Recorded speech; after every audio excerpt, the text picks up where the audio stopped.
Ceasefire के बाद जब पीएम मोदी ने पहली बार देश को संबोधित किया था तो उस वक्त उन्होंने कहा था न ट्रेड न टॉक, सिर्फ पीओके पर ही बात होगी। रक्षा मंत्री राजनाथ सिंह ने भी इस बात को दोहराया है और पीओके में रहने वाले लोगों को अपना बताया। राजनाथ सिंह ने भारत के डिफेंस स्ट्रक्चर की बात की और कहा कि रक्षा के क्षेत्र में हिंदुस्तान इतना मजबूत हुआ कि वो पाकिस्तान में छिपे आतंकियों के ठिकानों को मिटाकर दुनिया को दिखा दिया। हमारे पास यह क्षमता नहीं होती तो भारत की सेनाएं पाकिस्तान के निचले हिस्से से लेकर पीओके तक आतंकवाद के खिलाफ इतनी प्रभावी कार्रवाई नहीं कर पाती। राजनाथ सिंह ने कहा कि पाकिस्तान को इस बात का अंदाजा हो चुका है कि अगर आतंक का कारोबार ऐसे ही चलाते रहे तो आगे बड़ा नुकसान हो सकता है। राजनाथ सिंह ने साफ साफ कहा कि अब बात सिर्फ पीओके पर होगी और पीओके के लोग भारतीय हैं। और हमें यह पूर्ण विश्वास है कि हमारे वो भाई जो आज हमसे भौगोलिक और राजनीतिक रूप से अलग हैं, वो भी अपने स्वाभिमान, आत्मा की आवाज और स्वेच्छा से भारत की मुख्य धारा में कभी न कभी जरूर वापस लौटेंगे। Air chief marshal Amarpreet Singh राजधानी दिल्ली में एक बिजनेस समिट के सिलसिले में पहुंचे थे। इस दौरान उन्होंने भरी सभा में ऐसा कुछ कहा कि सभी लोग तालियां बजाने पर मजबूर हो गए। एक बारी जो हमने कमिट किया है फिर मैं अपने आप की भी नहीं सुनता, है ना? डायलॉग फिल्मी है लेकिन पाकिस्तान को सख्त चेतावनी, अगर दोबारा ऐसी हिमाकत की तो भारत छोड़ने वालों में से नहीं, वो घर में घुसकर मारेगा। प्राण जाए पर वचन न जाए। I am just told today only.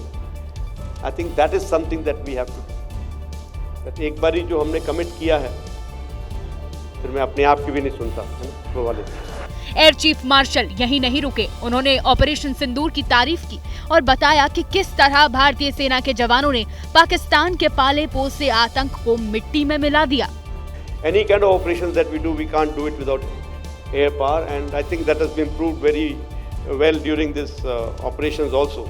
मतलब एकदम साफ और सीधा है। युद्ध विराम जरूर हुआ लेकिन एक्शन में कोई कमी नहीं आई है, क्योंकि अगर पाकिस्तान ने कोई भी नापाक हरकत की तो ऐसा जवाब मिलेगा जिसकी कल्पना उसने सपने में भी नहीं की होगी।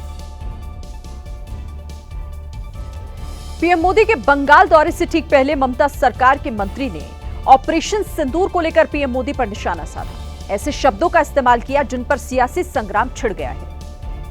बंगाल सरकार में मंत्री उदयन गुहा ने पीएम मोदी पर सिंदूर बेचने जैसी आपत्तिजनक टिप्पणी की। কেউ কেউ আগে হয়তো চায়ের ব্যবসা করতেন, এখন তারা কেউ কেউ হয়তো সিঁদুরের ব্যবসা করছেন। আগে গরম চা বিক্রি করতেন, এখন গরম সিঁদুর তাদের রক্তের মধ্যে দিয়ে বয়ে যাচ্ছে। সেই সিঁদুর বিক্রি করবার জন্য একেবারে उत्तरबंगेर अलीपुरदुआर पर्यंत छुटे आसছেন। ऑपरेशन सिंदूर को लेकर पीएम पर हमला हुआ तो बीजेपी ने पलटवार किया। उदयन गुहा is a notorious people. He is known for his this kind of derogative statement, and this is the habit of the TMC leader to selling everything. They are expert in selling.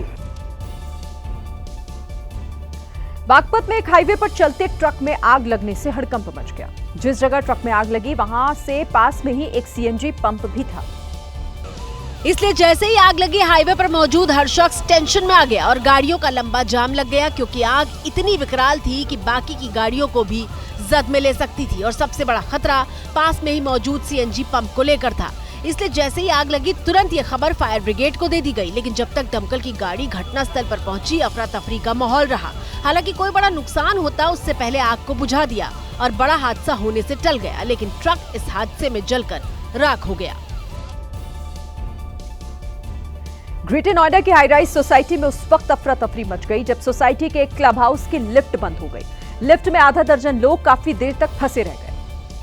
सारे tier फंस गए इस lift में, अब पिछले 15 minute से फंसे हुए हैं। ये ग्रेटर नोएडा की आस्था ग्रीन सोसाइटी की लिफ्ट थी जो बीती रात अचानक बंद हो गई। जैसे ही लिफ्ट बंद हुई, लिफ्ट में मौजूद लोगों ने इसकी खबर सोसाइटी को दी, लेकिन जब काफी देर तक मदद नहीं पहुंची तो लिफ्ट में फंसे लोगों की टेंशन बढ़ने लगी। सारे टीयर फंस गए हैं इस लिफ्ट में, अब पिछले 15 मिनट से फंसे हुए हैं। लोगों ने वीडियो रिकॉर्ड कर इसकी जानकारी अपने परिजनों से साझा की, जिसके बाद पुलिस को आकर लोगों की मदद करनी पड़ी और जैसे तैसे लोगों को लिफ्ट से निकाला गया। बताया जा रहा है कि इससे पहले भी सोसाइटी की लिफ्ट बंद हो गई थी, लेकिन इतनी बार लिफ्ट बंद होने के बाद भी लिफ्ट में कोई सुधार नहीं किया गया। सारे टीयर फंस गए हैं इस लिफ्ट में। राजधानी दिल्ली में बकरे को लेकर दो समुदायों के बीच बवाल हो गया। कुछ ही देर में हालात इतने बिगड़ गए कि इलाके में दंगा नियंत्रण फोर्स की तैनाती करनी पड़ी। मामला खजूरी इलाके के 30 फीटा रोड का है, जहां घर के बाहर बकरा बांधने को लेकर बवाल शुरू हुआ। बताया जा रहा है कि मनोज धामा नाम के शख्स ने बकरा बांधने का विरोध किया, जिसके बाद दूसरे समुदाय का युवक करीब 10 से 15 लड़कों को लेकर वहां पहुंच गया और मनोज धामा पर हमला कर दिया। आरोप है कि मारपीट करने वाले लड़के मनोज धामा के घर में भी घुस गए।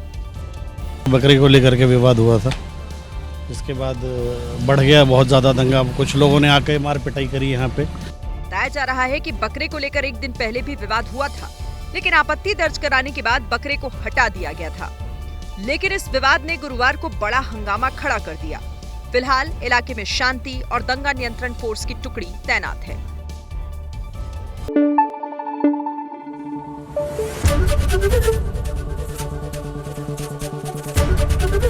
एबीपी न्यूज आपको रखे आगे।